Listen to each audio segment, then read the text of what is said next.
আজ আমাদের আলোচনার বিষয় হল ইসলাম কি, এই প্রশ্ন নিয়ে। যদি সহজ ভাষায় বলা হয় যে ইসলাম কি, তবে বলা যায় ইসলাম একটি একেশ্বরবাদী ধর্ম যার অনুসারীদের মুসলিম বলা হয়।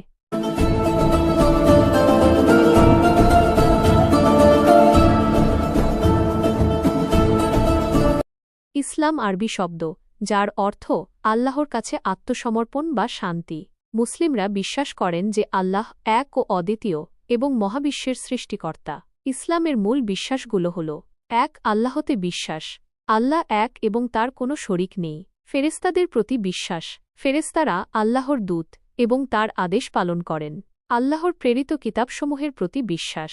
মুসলিমরা কুরআন, তাওরাত, জাবুর ও ইনজিলের মতো আল্লাহর প্রেরিত কিতাবগুলোতে বিশ্বাস করেন, তবে কুরআনকে সর্বশেষ ও পরিপূর্ণ ঐশী গ্রন্থ হিসেবে মানেন। নবী ও রাসূলগণের প্রতি বিশ্বাস। আদম আলাইহিসসালাম থেকে শুরু করে নূহ আলাইহিসসালাম, ইব্রাহিম আলাইহিসসালাম, মূসা আলাইহিসসালাম, ঈসা আলাইহিসসালাম এবং সর্বশেষ নবী মুহাম্মদ সাল্লাল্লাহু আলাইহি ওয়াসাল্লাম সহ সকল নবী ও রাসূলগণের প্রতি মুসলিমদের ঈমান রয়েছে।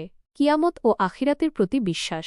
এই জীবনের পর আরেকটি জীবন আছে, যেখানে আল্লাহ মানুষের কর্মের হিসাব নেবেন এবং জান্নাত ও জাহান্নাম নির্ধারণ করবেন। তাকদীরের প্রতি বিশ্বাস।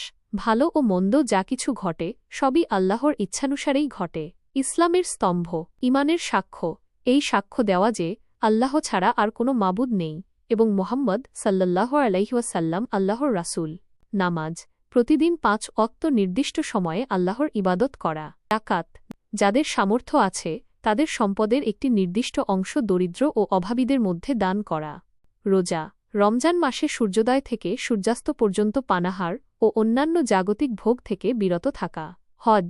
যাদের সামর্থ্য আছে তাদের জীবনে অন্তত একবার মক্কায় কাবা শরীফের হজ পালন করা। আজকে আলোচনা এতটুকুই। আসসালামু আলাইকুম ওয়া রাহমাতুল্লাহি ওয়া বারাকাতুহু।